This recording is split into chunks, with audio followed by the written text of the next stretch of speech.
It's week 50. Is anyone freaking out yet? Maybe because we haven't achieved a piece of our goals for the year, or maybe even that now we need to be planning out our 2021 goals. I'm not sure I'm concerned with either really. I'm just ready for 2020 to go away. I'm Marty with Warehouse and Operations as a Career, the podcast, here with you, and I'm really ready to close the door on 2020. If you're a long-time listener, you'll know that we here at WAOC don't like looking in the rearview mirror at all. Our past is the past, and we focus on the future. We are really more interested in how well we're doing our jobs today, how much better we're going to be at them tomorrow, and where and what are we going to be doing between now and our retirement, right? Well, it is the end of the year. I was going through kind of looking at some numbers or losses that I was involved in one way or another over the last 12 months, and I thought I'd like to share a few thoughts with our team here. I hadn't really planned on talking about losses today. I'll be working off just kind of some bullet points and figures, so kind of bear with me a bit. So does, let's see, how many dollars are we looking at? So does $27,684 sound like a lot of money to you? Well, it does me.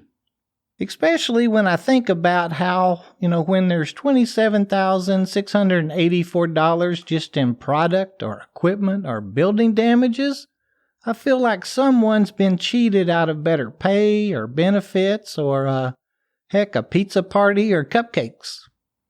That is a lot of money to me. So companies are getting ready to close the year, and I ran across a few instances that I want to talk about, for just a couple of minutes. I think that you'll find a couple of them, odd maybe.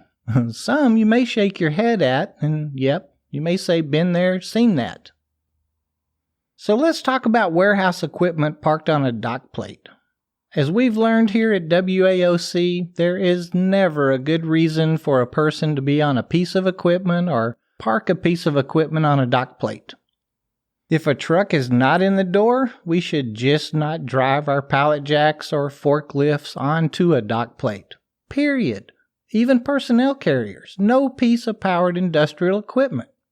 Oh, and while we're talking about that, why would we ever leave an empty pallet or even a stacked pallet on a dock plate?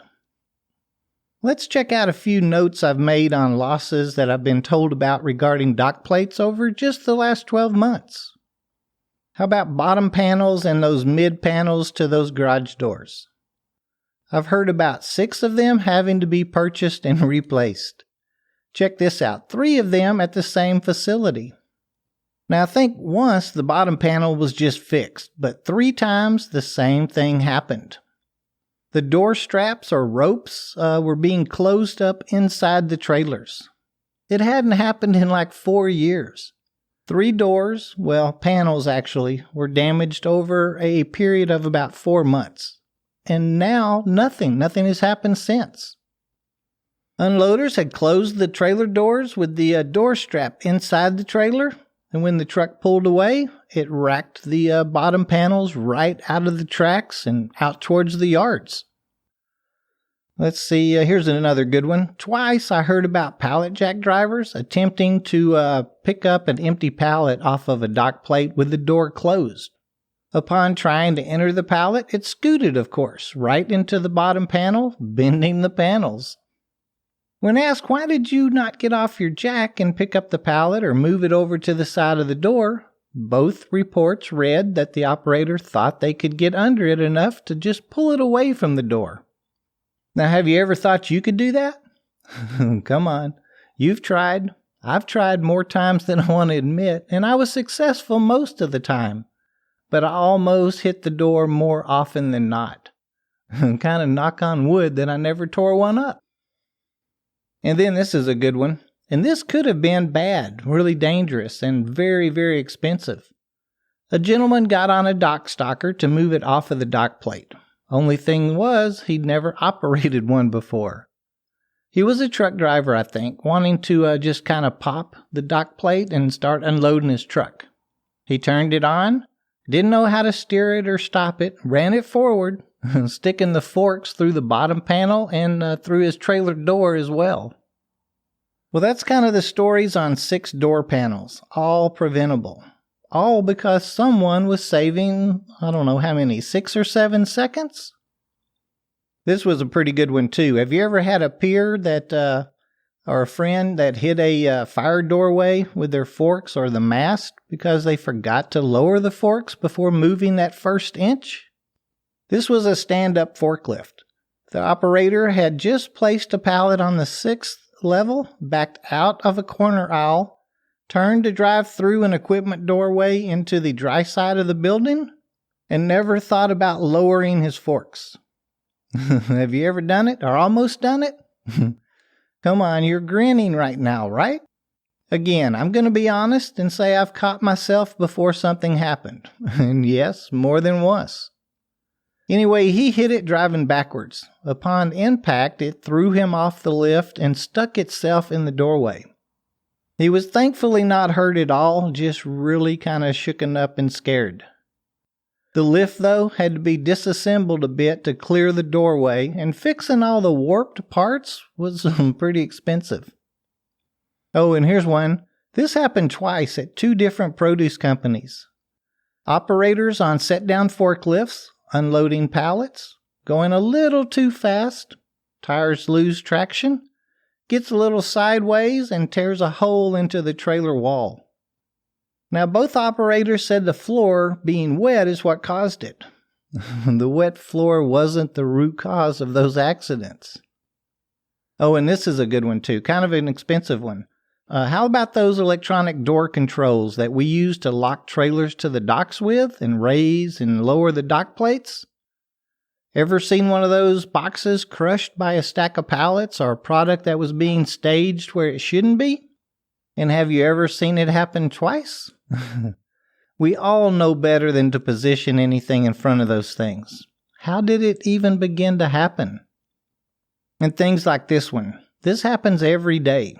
So why will us as replenishment forklift operators try and save that extra product lift by trying and grabbing the top pallet of a 2 or 3 stack that's been placed on the top level by the put-away guy?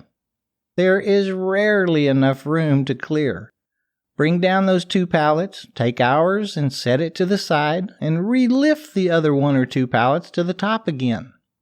One place I know of lost 2 partial pallets of berries. And in another incident, a pallet of sour cream 1-gallon buckets were dropped. Now that was more than a mess. I know because I had to clean it up. I didn't do it. My boss at the time did, but I was the one that had to clean it up. And pulling a battery charger off the wall, how many times have you done that? Okay, how many times have you almost done that? I actually did do that once. I got in a lot of trouble with that one. I did learn to check those cables, though, from then on. Oh, and how about scrubber brushes? I didn't realize the cost of scrubber brushes. One of the first things we learn while being taught to drive the sweeper or scrubber is to never run over wood or shrink wrap. The cost of those brushes is why. And what about leaving product on a trailer?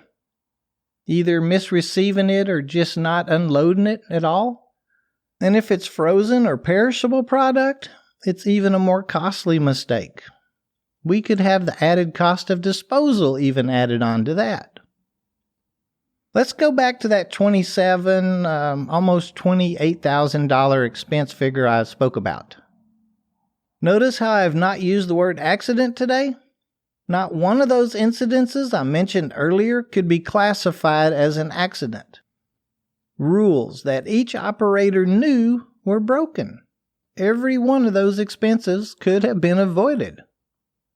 We are professional warehouse men and women. How do these things happen to us? We all know, really. We lose focus for a minute. We get in a hurry. We get frustrated that someone has made our job harder than it has to be. We all get it. How about we each make a promise to ourselves to be better in 2021? How'd you like that? I turned the conversation right back around to planning, goals, and 2021. Seriously though, Let's take one of those little incidences. A door panel may cost like $450 to get fixed. We know that's a lot of money, and I'm certain that we all take it serious.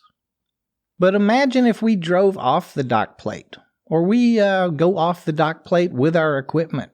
It becomes a lot more serious at that point. Think about what could happen, not to mention what our companies could do with those savings. Maybe more equipment, or newer equipment, bonuses, or raises even. I don't know. I was just thinking of all these kinds of things that, I heard about this year and what could have happened, I guess. I wanted to share those thoughts with you. Okay, so until next week, please think about what we've been trained to do, how we're supposed to act. We have friends, family, and those most important to us waiting on us to get home each shift. Let's all be safe and go home to them each day.